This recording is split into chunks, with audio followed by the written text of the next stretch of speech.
Resuming debate, reprise de débat. The honourable member for Down Valley East. Merci, Madame. Thank you very much, Madam Speaker. Madam Speaker, I rise today to support the throne speech.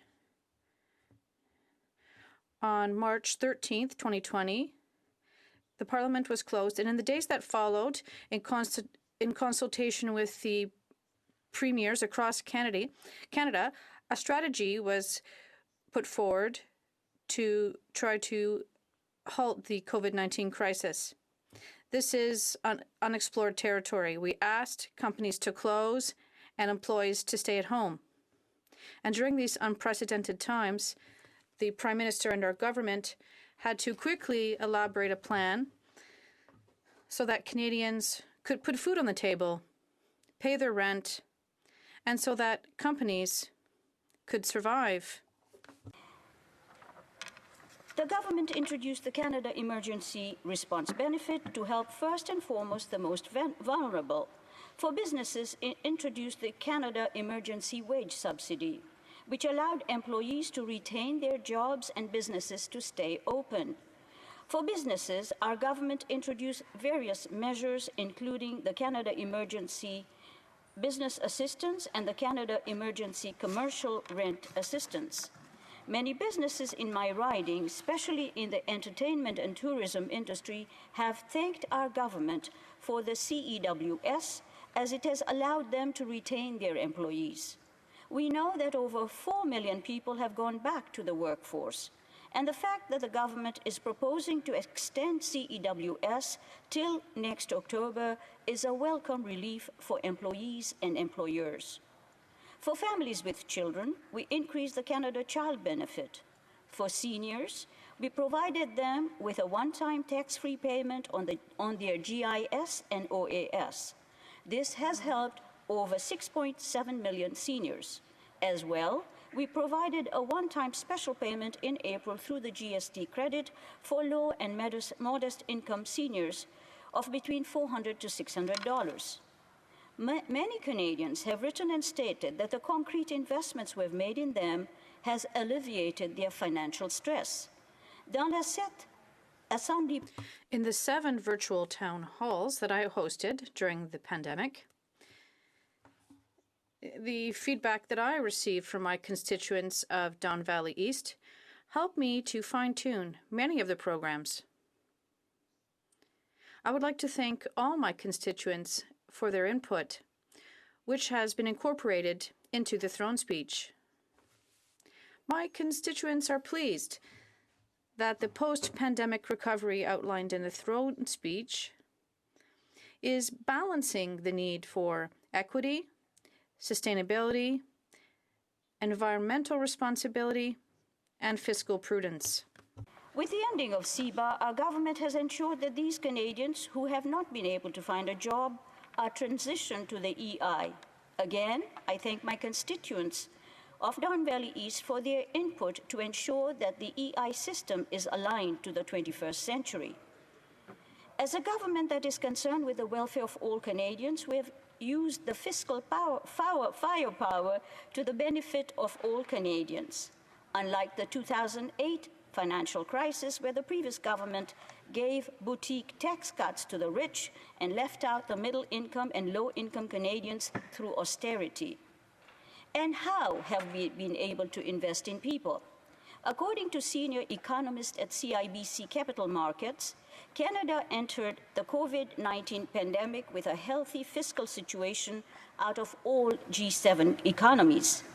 As a government that is concerned with the welfare of all Canadians, we have used fiscal firepower to the benefit of all Canadians. Unlike the 2008 financial crisis, where the previous government gave boutique tax cuts to the rich and left out the middle income and low income Canadians through austerity. And how have we been able to invest in people? According to senior economist at the CIBC Capital Markets, Canada entered the COVID-19 pandemic with a healthy fiscal situation out of all G7 economies. In my previous life, where I did business turnarounds, I know that when you invest in people, you get 100% return on investment. The best way to keep the economy strong is to keep Canadians healthy. COVID-19 has exposed that women, especially the frontline workers, have taken the brunt of the stress and job losses. According to the OECD, 56% of women work in the 5 C's: caring, cashiering, catering, cleaning, and clerical, and that 71% have lost their jobs. These are not just statistics, but reality of many, including in my riding. Women, along with racialized Canadians, youth, and persons with disabilities, are facing slower returns to work and dim employment prospects. This is unacceptable. To get women back to work, we need affordable childcare system.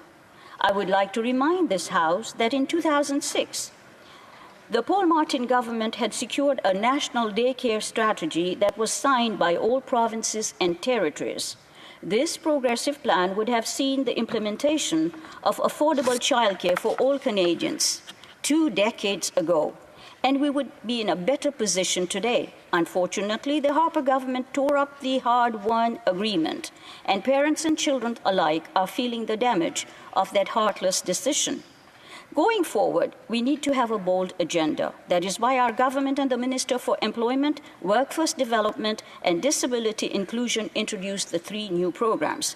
The 3 programs were the Canada Recovery Benefit, the Canada Caregiver Benefit, and the Canada Recovery Sickness Benefit. These programs will capture people in the gig economy, the self-employed, and the contract worker, as well as those that do not qualify for EI.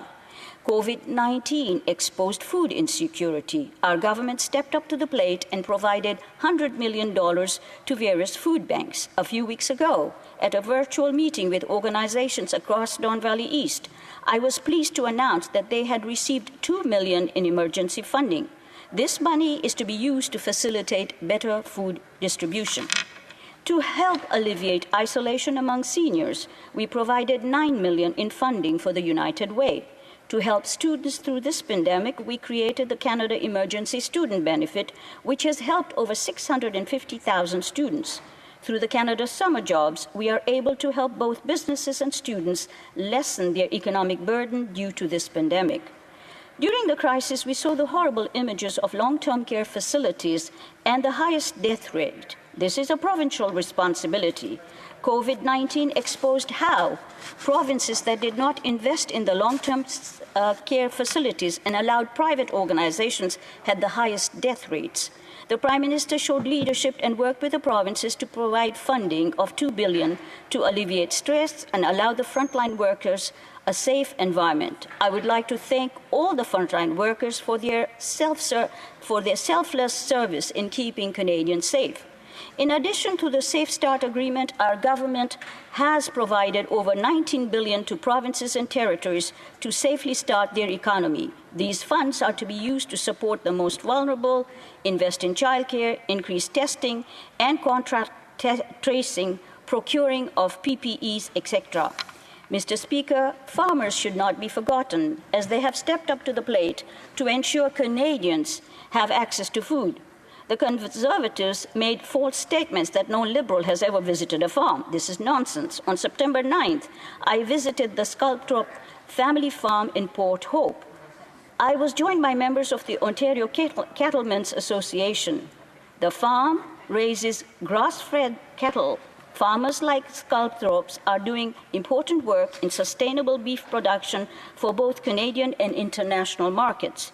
Contrary to what the opposition claims, our government has invested millions of dollars for beef producers. And in Alberta alone, $8.3 million for 6 projects that will help support Canada's world-class beef industry. Investments in agriculture, one of the largest contributors to the economy, is an important investment. These monies will help producers become more competitive and provide them with the tools they need to remain sustainable and innovative. Madam Speaker, contrary to the statement by the Leader of the official opposition, the pandemic has brought all Canadians together. My constituents from all political stripes participate, provide their input, and want the government to continue doing the good work it is doing. I urge all members to show leadership and not play politics. People are united, not divided, and it is critical that we remember this.